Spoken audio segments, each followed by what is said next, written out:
Class 10 science chemistry के लिए important question है जो बोर्ड एग्जाम में आपकी हेल्प कर सकता है। क्वेश्चन में राइट है when hydrogen gas is passed over heated copper second oxide copper and steam are formed.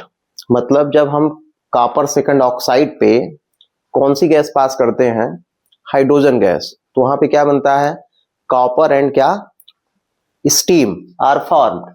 Write the balance chemical equation and also write the types of reaction. तो देखिए question ये था कि कॉपर सेकंड ऑक्साइड पे आपको कौन सी gas pass करना है, हाइड्रोजन गैस। तो प्रोडक्ट वहां पे बन रहा है कॉपर एंड क्या, स्टीम। फिर जो है आपको right the balance chemical equation with physical state, physical state भी राइट करना है और टाइप्स ऑफ रिएक्शन बताना है। तो ये चैप्टर जो है थर्ड चैप्टर से है, मेटल्स एंड नॉन मेटल्स में गिवन है एक डायग्राम, राइट हैंड साइड जो है डायग्राम गिवन है, वहां पे जो है कॉपर सेकंड ऑक्साइड पे हाइड्रोजन गैस पास की गई है। तो कॉपर एंड क्या बनता है, वाटर। तो देखिए मैं रिएक्शन को राइट करता हूं। देखिए ये कॉपर सेकंड ऑक्साइड है, तो जैसे आपसे फार्मूला नहीं बनता तो यहां पे लिखिए कॉपर सेकंड ऑक्साइड। तो देखिए कॉपर पे चार्ज कितना या बैलेंसी इसकी कितनी हो जाएगी, 2। ऑक्सीजन पे कितना होता है, 2। तो सेम बैलेंसी है, मतलब कैंसिल आउट, तो फार्मूला बनेगा CuO। तो देखिए कॉपर सेकंड ऑक्साइड ये सॉलिड है जिसका कलर ब्लैक होता है। इस पे जो है हमें हाइड्रोजन गैस पास करना है। ये हाइड्रोजन गैस है, कॉपर सेकंड ऑक्साइड पे हाइड्रोजन गैस आप पास करेंगे। तो यहाँ पे क्वेश्चन आ रहा है कि जो बन रहा है प्रोडक्ट, वहां पे राइट है कि कॉपर बन रहा है प्लस क्या बन रहा है, यहाँ पे वाटर बन रहा है। लेकिन वाटर का जो स्टेट है तो राइट है कि यहाँ पे स्टीम बन रहा है। स्टीम का मतलब वाटर है, वाटर गैसियस स्टेट में है, तो यहाँ G लिखेंगे और कॉपर क्या हो जाएगा, सॉलिड हो जाएगा। तो ये इक्वेशन आपको एक्टिविटी 1.11 में भी मिलेगी जहां पे रिडॉक्स रिएक्शन गिवन है। लेकिन आपको यहाँ पे जो है थर्ड चैप्टर में भी ये सेम चीजें मिलेंगी। तो देखिए ये केमिकल इक्वेशन हो गई। अब हम इसको बैलेंस करेंगे तो कॉपर यहाँ फर्स्ट है, यहाँ मतलब 1 कॉपर है, यहाँ पे भी 1 है, हाइड्रोजन यहाँ 2, वहां भी 2, ऑक्सीजन सिंगल, वहां भी सिंगल, तो बैलेंस चाहिए। फिजिकल स्टेट भी मैंने राइट कर दिया है। तो इस रिएक्शन को हम क्या बोल सकते हैं, तो ये रिएक्शन जो है या तो आप इसे बोलेंगे डिस्प्लेसमेंट रिएक्शन। ये कौन सी रिएक्शन है, डिस्प्लेसमेंट रिएक्शन है। साथ में ये रेडॉक्स रिएक्शन है। तो आप इसके 2 टाइप बताएंगे, एक है डिस्प्लेसमेंट रिएक्शन और सेकंड क्या है, रेडॉक्स रिएक्शन है। कॉपर सेकंड ऑक्साइड पे हमने हाइड्रोजन गैस पास की तो डिस्प्लेसमेंट हुआ, hydrogen is more reactive than copper, तो hydrogen is displaced copper from copper second oxide to form copper and क्या, वाटर। तो यहाँ पे डिस्प्लेसमेंट भी है और रेडॉक्स रिएक्शन भी है। A metal X combine with non metal Y transfer of electrons to form compound Z। मतलब X कोई मेटल है, बाई कोई नॉन मेटल है, तो इलेक्ट्रॉन ट्रांसफर के थ्रू एक नया कंपाउंड बनता है जिसे हम Z बोलेंगे। अब जो है यहाँ पे एक क्वेश्चन है, हिंट तो गिवन है कि X कोई मेटल है, बाई कोई नॉन मेटल है, आपस में कंबाइन हो रहे हैं बाई इलेक्ट्रॉन्स ट्रांसफर, मतलब इलेक्ट्रॉन ट्रांसफर करके, तो एक न्यू कंपाउंड बन रहा है Z। तो यहाँ पे फर्स्ट जो क्वेश्चन है वो ये है which type of bond in form compound Z। Second है what can you say that about the melting and boiling point. Third है इसमें will this compound dissolve in kerosene and petrol. And last जो point है वो ये है will this compound be good conductor of electricity. तो ये आपके chapter metals and non metal से है। तो देखिए यहाँ पे राइट है कि इलेक्ट्रॉन ट्रांसफर हो रहा है, तो देखिए यक्स हमने राइट कर लिया, यहाँ बाई कर लिया। मेटल आप कोई सा ले लीजिए, तो जैसे मैंने सपोज किया कि मैंने मेटल ले लिया Na का एटॉमिक नंबर 11, इलेक्ट्रॉनिक कॉन्फ़िगरेशन होता है 281। नॉन मेटल मैंने सपोज किया कि मैंने क्लोरीन ले लिया, इसका एटॉमिक नंबर होता है 17 और इलेक्ट्रॉनिक कॉन्फ़िगरेशन होगा 287।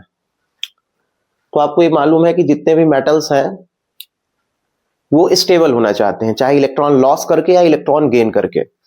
तो आउटर सेल में 8 इलेक्ट्रॉन होना चाहिए। तो देखिए यहाँ पे 1 एक्स्ट्रा है, तो ये 1 ट्रांसफर करेगा किसको, क्लोरीन को। क्लोरीन के पास 7 है तो 1 8 हो जाएगा। मतलब ये इलेक्ट्रॉन लॉस करेगा और ये इलेक्ट्रॉन क्या करेगा, गेन करेगा, मतलब इलेक्ट्रॉन ट्रांसफर हो गया। तो यहाँ पे जो बॉन्ड बनेगा वो क्या बनेगा, जैसे Na ने 1 इलेक्ट्रॉन लॉस किया तो Na पे पॉजिटिव आ जाएगा और Cl ने 1 इलेक्ट्रॉन गेन किया तो इस पे आ जाएगा निगेटिव। इनके बीच जो बॉन्ड बनेगा उस बॉन्ड का नेम है आयनिक बॉन्ड। कौन सा नेम है ये, आयनिक बॉन्ड। मतलब इलेक्ट्रॉन ट्रांसफर के थ्रू बॉन्ड फॉर्म हो रहा है तो उसे हम बोलेंगे क्या है, आयनिक बॉन्ड। एक लॉस करता है, दूसरा उसी को गेन कर लेता है, तो आयनिक बॉन्ड हो गया। तो फर्स्ट क्वेश्चन का आंसर हो गया, state the types of bond in compound Z. तो आप बताएंगे आयनिक बॉन्ड, इसी को बोलते हैं electrovalent bond, electrovalent bond. Second है, what can you say that about the melting and boiling point of compound Z. तो अब देखिए मेल्टिंग एंड बॉइलिंग पॉइंट मतलब पॉजिटिव है एक और सेकंड क्या है, निगेटिव है, तो इनके बीच जो फोर्स ऑफ अट्रैक्शन है वो बहुत ज्यादा है।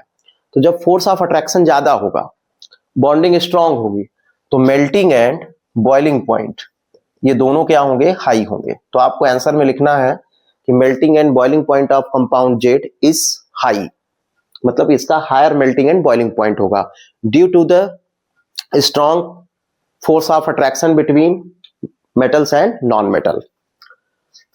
थर्ड है, will this compound dissolve in kerosene and petrol. तो केमिस्ट्री में एक फेमस कहावत है, लाइक डिसॉल्व लाइक, मतलब लाइक डिसॉल्व लाइक का मतलब है जो जैसा कंपाउंड है वो ऐसे में ही डिसॉल्व होता है। यदि ये आयनिक कंपाउंड है तो ये ऐसे कंपाउंड में डिसॉल्व होगा जो आयनिक होगा, मतलब पोलर नेचर का होगा। तो NaCl जो है वो वाटर में डिसॉल्व है, लेकिन इसी को यदि हम केरोसिन एंड पेट्रोल में डिसॉल्व करेंगे तो ये डिसॉल्व नहीं होगा। तो पेट्रोल एंड केरोसिन में ये डिसॉल्व नहीं होगा, तो आपको आंसर लिखना है नो। यहाँ पे जैसे राइट है, will this compound dissolve in kerosene and petrol, तो आप बोलेंगे नो। क्यों नहीं होगा, क्योंकि जो पेट्रोल एंड केरोसिन है वो नॉन पोलर है और ये NaCl जो है पोलर है। तो लाइक डिसॉल्व लाइक, जैसे मान लीजिए मैं आपकी तारीफ करूं तो मैं आपको अच्छा लगूंगा, यदि मैं आपकी तारीफ ना करूं तो मैं आपको बेकार लगूंगा। तो ऐसे ही समझिए कि केमिस्ट्री जो है सेम एज अ लाइफ है। तो जैसे यहाँ पे ये आयनिक कंपाउंड है तो ये उसी कंपाउंड में डिसॉल्व होगा, मतलब उसी में डिसॉल्व होगा जो पोलर नेचर का हो, मतलब जिसपे आयन बनते हो, तो ये वाटर में डिसॉल्व होगा। लेकिन केरोसिन एंड ऑयल उसमें ऑयल या पेट्रोल में ये डिसॉल्व नहीं होगा। फिर देखिए, will this compound be good conductor of electricity. अब ये जो आयनिक कंपाउंड है, आयनिक कंपाउंड जो है इलेक्ट्रिसिटी जनरेट करते हैं थ्रू फॉर्म इलेक्ट्रॉन ट्रांसफर, मतलब ये क्या करते हैं, आयन फॉर्म करते हैं, आयन के थ्रू जो है इलेक्ट्रॉन ट्रांसफर होता है, तो ये क्या करेंगे, इलेक्ट्रिसिटी कंडक्ट करेंगे। तो डी में आप लिखेंगे यस, यहाँ पे राइट है, जैसे will this compound be good conductor of electricity, तो आप बताएंगे yes, to form ion by transfer of electron to generate electricity.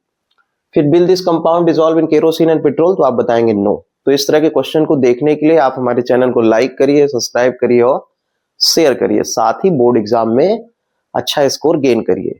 तो आपका पेपर जो है CBSE बोर्ड में क्लास 10 साइंस का 25 फरवरी को है, तो मैं उस बीच लाइव रहूंगा।